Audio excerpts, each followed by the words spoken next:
ఫ్యాక్టరీని మేము ప్రైవేటైజ్ చెయ్యం, మేము ఆపుతాం అని చెప్తూనే వస్తున్నారు.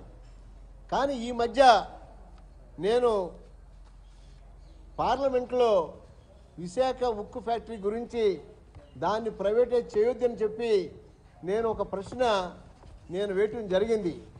ఆ ప్రశ్నకి జవాబుగా పంకజ్ చౌదరి గారు అనేటువంటి minister of state for finance, ఈ పంకజ్ చౌదరి గారు అనేటువంటి minister of state for finance వారు రిటర్న్గా నాకు రిప్లై కూడా వారు ఇవ్వటం జరిగింది.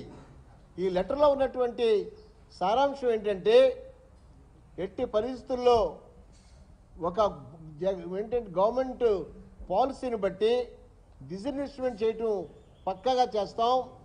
తర్వాత నాన్ స్ట్రాటజికల్ మరి ఆ యొక్క ఫ్యాక్టర్స్ని చూసి తప్పనిసరిగా విశాఖ స్టీల్ ఫ్యాక్టరీ అయితే ఖచ్చితంగా ప్రైవేటైజ్ చేసేటువంటి అంశాల్లో ముందుగా ఉందని చెప్పి వారు ఈ ఆన్సర్లో ఇవ్వటం జరిగింది. ఈ ఆన్సర్ని ఇచ్చిన తర్వాత మా విశాఖపట్నం ప్రజలకి, ఉత్తరాంధ్ర ప్రజలకి, ఆంధ్రప్రదేశ్లో ఉన్నటువంటి ప్రతి ఒక్కరికి కూడా నా విజ్ఞప్తి ఏంటంటే, ప్రైవేటైజేషన్ ఆగటం లేదు.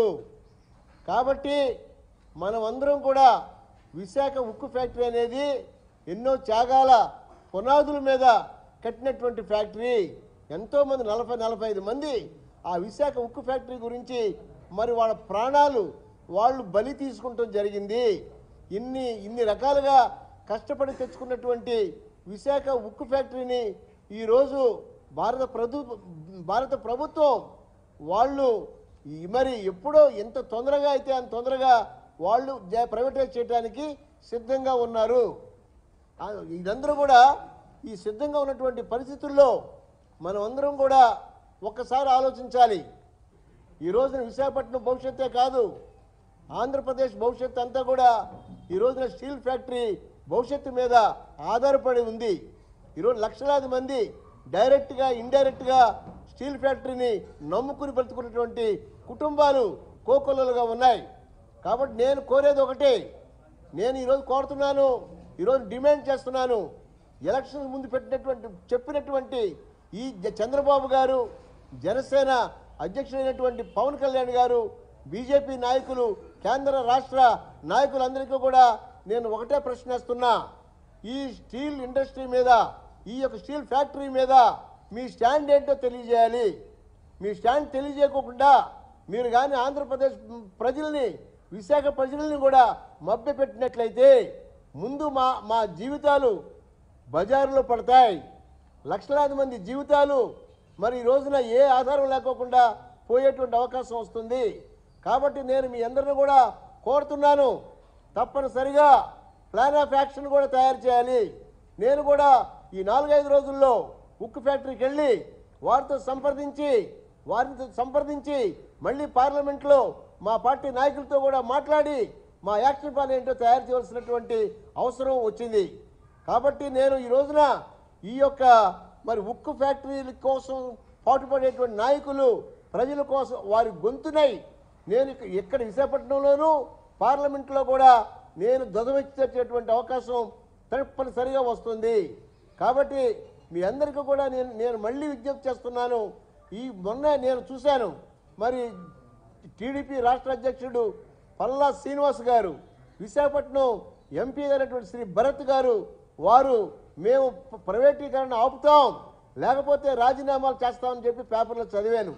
నేను ఒకటే కోరుతున్నాను, ఏమండి భరత్ గారు, ఏమండి పల్లా శ్రీనివాస్ గారు, మీరు అందరూ కూడా కలిసి రాజీనామాలు ఏం చేయక్కర్లా.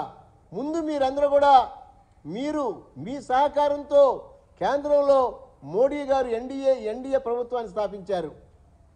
మీ యొక్క నిజంగా విశాఖపట్నం ప్రజల మీద, ఆంధ్ర ప్రజల మీద మీకు ఏమాత్రం అభిమానం, గౌరవం ఏమున్నా సరే మీరు నిజంగా మీ యొక్క కోఆపరేషన్ని మీ ఎన్డీఏ ప్రభుత్వం నుంచి మీరు తప్పుకుంటారా?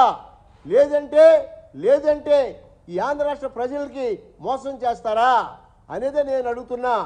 మీరందరూ కూడా ఆలోచించండి. రాష్ట్ర ప్రజలందరికీ కూడా నేను విజ్ఞప్తి చేస్తున్నా, ఈ విషయంలో ఎవరు ఏమనుకున్నా పర్వాలేదు, నేను మీ అందరికీ కూడా విన్నపం చేస్తున్నాను.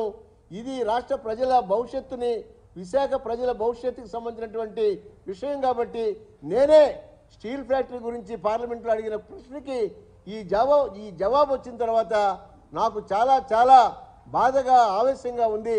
కాబట్టి ఇది ప్రజల ముందు ఉంచాలన్న ఉద్దేశంతో ఈ రోజున మీ ముందుకు వచ్చాను.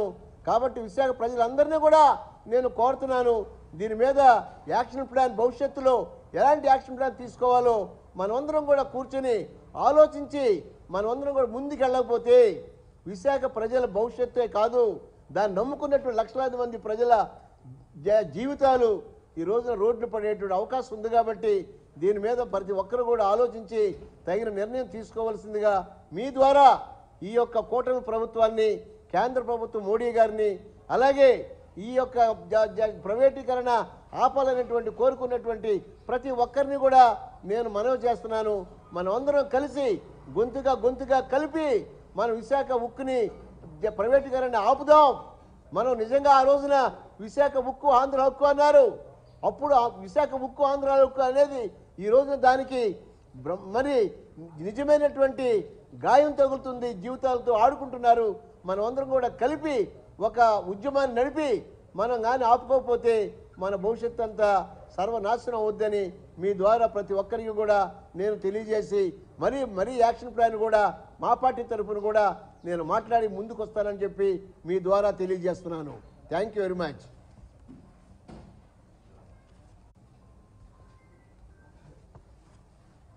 ఇదిగోండి లెటర్.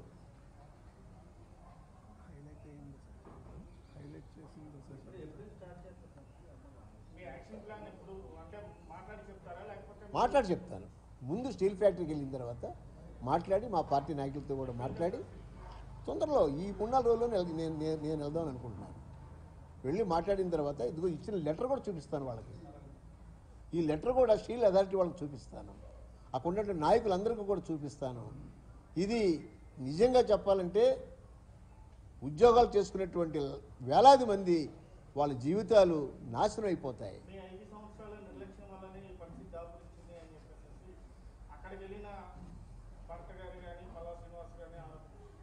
నేను ఒక మాట చెప్తాను.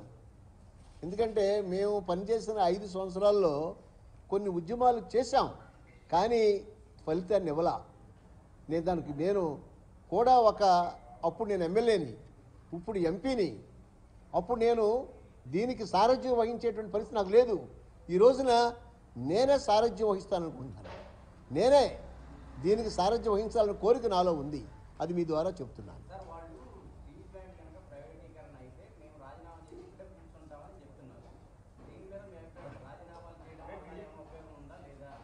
రాజీనామాలు చేయటం వల్ల ఉపయోగం లేకపోతే వాళ్ళ రాజీనామాలు ఎవరికి కావాలి?